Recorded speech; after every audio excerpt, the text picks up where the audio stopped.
Mbanirizaako kufifijja the news ankangamba nti mukola chama nnyonyi jalo kubanga ate mugiye komedeko mujibale gye mutasizaako engalo olunaku olwaleero mu dakiika eno ngenda kubanga ate ntandikira wano ku story ya mwana muwala amanyiddwa nga Brown Shugah nagenze mu maaso kubanga ate njibawa olunaku regulo bangi ne muvaayo ne mugamba omwana Brown Shugah yafa. Yes, Brown Shugah yafirwa omwana, abaana yazaala babiri baali balongo, omu n'abuuka n'asigazaawo omu, era ng'awo wennyini we twagenze mu maaso kubanga ate tutegeera nti abaana bano babadde batata Saamu, babaana batata Saamu okitegeera. Yes, alongera nga yavuddeyo mwennyini ensonga zino n'abeera nga azeeyanjiza n'ategeeza eggwanga nti abaana babadde babiri naye omwana omu yakoze ki, yabuuse basigazaawo omu. Ate abangi mwabadde mwebuuza nti tata Saamu si mufumbo. Yes, abadde mufumbo ng'era alina omukyala naye yagambye nti Naalongo tebamukweka, omukyala azadde abalongo tebamukweka, kwe kuvaayo laavu n'abeera nga ate agikuba ensi. Bangi bavuddeyo awo kubanga ate bagumyako wamu n'okwozaayoza mwana muwala kozi yakoze loose ey'okuba nti omulongo omu yabuuse ate mu kaseera ke kamu n'aba nga yasigaza omwana omulala,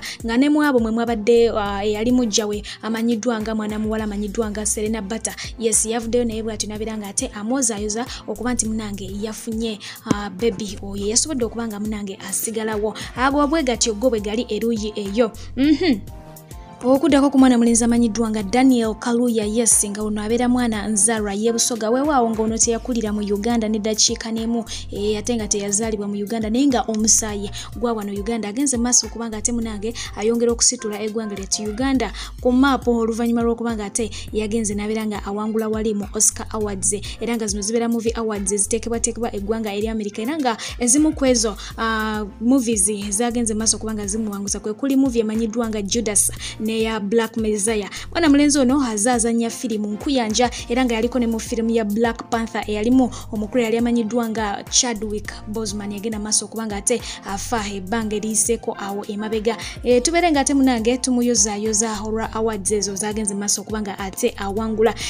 Iyo omukyala amanyiddwa nga Mama Fina agali mu nkubo gagamba mbu ono ali lubuto weewaawo ye waabuuziddwa abagambye kimu nti mukyala mufumbo, so ekyokubeera olubuto kiba tekyewuunyisa ate tannaba kubanga atuuka myaka gitazaala essaawa yonna asobola okubanga azaala. Weewaawo bavuddeyo kubanga ate bamusiima okuba nti yagenda mu maaso n'avujjirira ku mwana mulenzi amanyiddwa nga Full Stop, ensimbi ezamuyambako mu kuba nti agenda mu maka gye bazaala mukyala we ngamba okukola ku mikolo egy'okwanjula.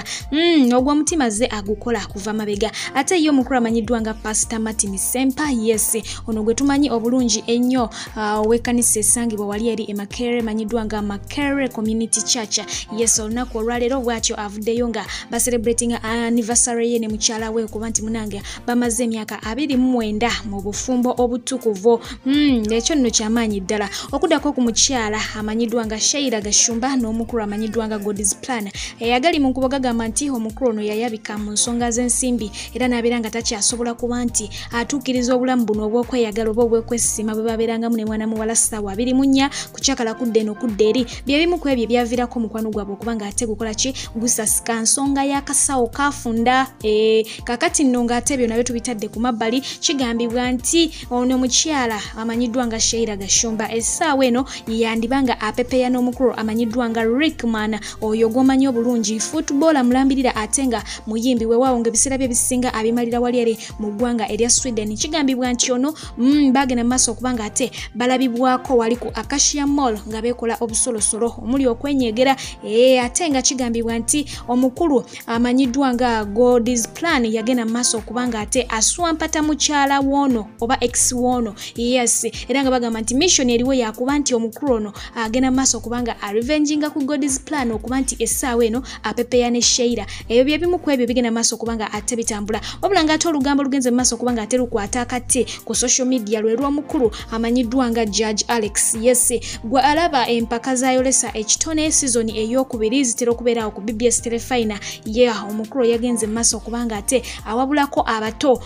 bafune engeri gye beegemamu akasukano akakyuma naye nga yakikoze mu ngeri abangi gye bayise okuba road. So kobeere nga ate omwewulirirako katono ate twongere tufumite emboozi eno tulabe gye ggukira.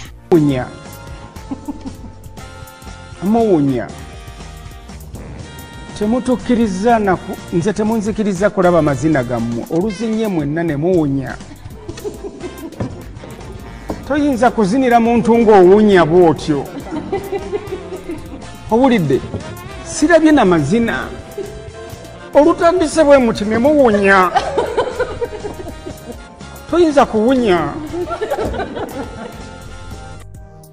Akatambi ako kagonyize viral nyonyonyo nchuwa nti abasinga obungi mumaze okuba nga ate mukalabako n'amaaso gammwe. Kati nno kano kanyizizza bangi era nga abamu kwabo abavudde mu mbeera mwe mubaddemu na mulinzi amanyiddwa nga Bruno K bw'atyo avuddeyo n'agenda ku Facebook page ye n'agamba bajjaji n'abategeeza nti kaakati mulekeraawo okuba nga muteekateeka shows no bwe ziti mbu munoonya talent naye nga amakulu ga byonna mwagala kuswaza abaana bano bateekamu eryanyi lingi nnyo ekipawa kingi nnyo okujja okuba nti ate munange bajja mu auditions zino era bye bakola bingi nnyo naddala kati nga bana abazina ebibaleetera okuba nti batuuyana ekibaviirako okuba nga bavaamu akasu akayinza okuba nti kakola ki kawunyaamu eddeko bagundi kino ky'okoze mukulu si kirungi ekyokuba nga ate oswaza abaana bano. Takomyawo agenze mu maaso n'alaba nga kimuyitiriddeko nnyo n'agenda maaso okuwanika ekifaananyi ky'abaana bano babadde basatu n'agamba nti ye nalina amanyi abaana bano gye bali abandeetere ngenda kuba nga ate nina vidiyo gye nta mu bwangu ddala abaana bano bafeaturinge mu vidiyo yange ate sigenda bakozeseza ku bwereere ngenda kubanga ate mbasasula njagala mbawanike such that omulundi omulala tebaddamu kubanga ate munange bakola ki babatyoboola oba babayisaamu ekitiibwa oba okitegeera kwegamba omukulu kyakoze Mr. Alex abangi tebakisiimye n'akamu n'akatono ddala so nga ate bangi bavuddeyo ne balaga nti basiimye ekikolwa mwana mulenzi Bruno K kyagenze mu maaso okubanga ate akola ekyokudefendinga abaana bano n'okusalawo abawa akakisa abazzeemu amaanyi okitegeera yes bangi balabiddwako nga batandise okukola effujjo ku mukulu ono era ng'omu avuddeyo n'akola posting agamba nti joli ye teyawunyako gasiya mulala n'ayongerako n'agamba nti ffenna abawunya it's time tusitukire wamu tulwanire eddembe ly'abaganda baffe okuwunya si musango bw'atyo bw'avuddeyo n'abeera nga akikwasaganya. Tebakomyawo bagenze maaso okubanga bajjayo omukulu amanyiddwa nga Grand P nga bagamba nti yandibanga mutabani w'ono omusajja mbu bafaanana bulijjo tebakirabanga naye kasita agenze maaso okubanga ate abaako ensobi gy'akoze mu ngeri emu oba endala batandise okubanga ate munange bamususa left right era nga waliwo alabiddwako ng'agamba nti ye yali amanyi nti obukadde magezi naye okusinziira ku mukulu ono kyakoze kiraga bulazi nti abakadde abamu bakula beewunzise kwegamba comments nyingi ezigenze mu maaso okubanga zikondeminga ekikolwa mukulu ono kyakoze abangi babadde bagamba nti yandibadde abaana abazza ku mabbali ng'omuzadde ng'omuntu omukulu n'ababuulirira ddala okubanga ate abaswaza mu lujjudde wamu ne kuki ne ku kamera ekintu kino tekitwaliddemu ye yekka kitwaliddemu ne mwana muwala amanyiddwa nga Dianah Nabatanzi ffenna gwe tumanyi obulungi nti y'omu kwabo bajjajezi abali mu mpaka zino era ng'olunaku lwaliro avuddeyo na posting ekifaananyi kye kino nga caption ze ndala nnyo kwegamba nga kiri si kyaliko naye olw'okuba nti bannayuganda obamanyi bo baba balina ekyabatakudde kiba kyabatakudde batandikiddewo okubanga bamubuuza nti kakati yabadde aseka ki mu ka video clip kali gwe wenna eyakalabye Dianah yalabikiddemu nga aseka n'oli jjajja omukyalo omulala babadde baseka naye Dianah ategeezezza commentator n'amugamba nti genda olabe video yonna okuviira ddala mu ntandikwa ate olyoka okomewo okole ki okomentinge yes bw'ati bwamutegeezezza si ye yekka bangi ku comment ya Dianah bangi bagenze maaso okubanga ate bamukalakata era ng'ono ye yavuddeyo n'amugamba nti wabadde owunya omukka gwa Rwasa n'amutegeeza nti yabadde awunya kamukuukulu ka Rwasa okitegeera oli ke yawunyiriza n'agenda mu maaso n'awayirizaamu abaana nti be bakola ki be bawunya so yonna Uganda temutudde Dianah yabadde awunya kamukuukulu ka Rwasa ebyo si bigambo byange zimu ku comments ze bagenze mu maaso okubanga ate bateeka ku post ya Dianah kugamba bagenze maaso ne bamutabukira nga balinga abagamba nti ye yagambye abaana bali nti bakola ki bawunya naye nga ate ye ekimuvunaanibwa kyakubanga aseka era nga comments ezisinga obungi buli omu abasinga obungi bagenze bateekawo lwaki wabadde oseka nga omusajja mukulu oyo akola ki avuma abaana abo era ne bamutegeeza nti ddayo eri mu programu yo ey'akasukaali gye tukwagalira naye bino byebakuleseemu bagenda kubanga ate bakwononera erinnya lyo bangi bagenze awo maaso okubanga bawa amagezi gaabwe nga bawabula mu ngeri emu oba endala yes kakati gwe omulungi ampuliriza gwe ekikolwa ekyo okyogerako okigwe ng'omuzadde